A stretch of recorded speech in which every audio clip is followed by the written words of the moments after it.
Hey guys, here today with my good friend and strength and conditioning expert from Cohort CrossFit, Paulie Knowles. Thanks for taking the time, Paulie. Thank you. I've asked Paulie to come and have a chat with us because I was reading a study last month, or that came out last month, and the study was indicating, it's an Australian study looking into primary school age kids. And I've sent it to Paulie so he kind of knows what I'm talking about. But essentially what the study found is that Australian kids are getting worse at basic sports and sport activities like throwing, catching, jumping, all these sorts of things.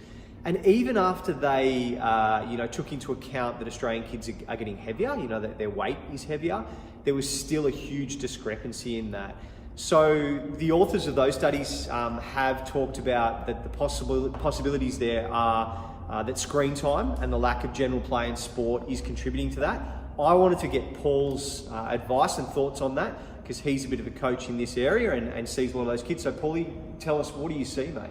What we see is pretty much a lack of youth general play. So there's many reasons that could be. It could be screen time, but the biggest thing is a lack of general play. Whatever the reason for that, obviously correlates with screens being more prominent in youth.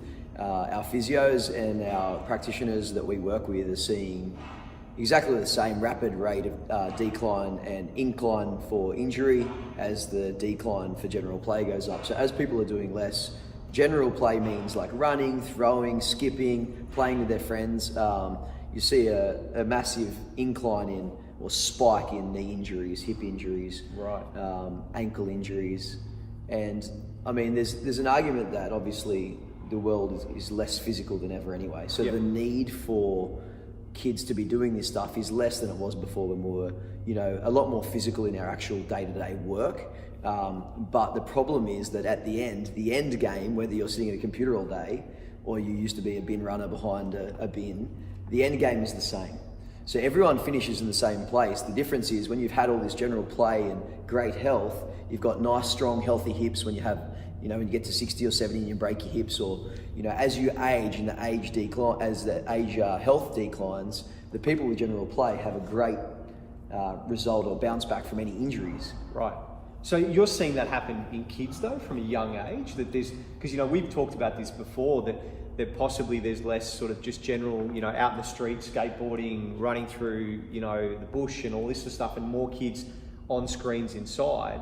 Do you see that that's impacting on sport and kids' sport and injuries in general in the coaching you do? Definitely. I work mostly, a few years ago, I worked with the Central Coast Academy of Sport, which is all youth. So from 17 down. Yeah. The general interest in that is massively down compared to, say, when I was playing, because I was in the Academy of Sport for soccer. Okay. So the general interest is way down. So right. I would say like 50% down. You used to have sort of 700 kids now knocking on the door to get in.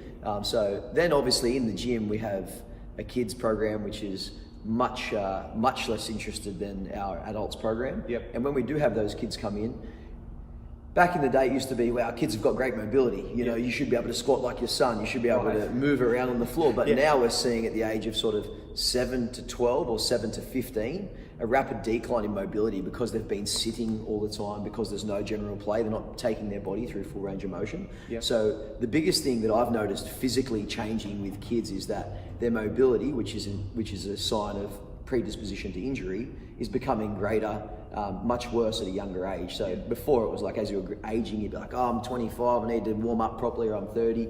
Now we're seeing kids as young as 10 and 11 that can't squat properly. They can't actually move through a general pattern or a normal functioning hip pattern. Yeah, okay. Look, fascinating stuff. Paulie and I could probably talk about this all day, and we will off camera, but we'll leave you there for now. Hope that was helpful, guys. Thanks, guys.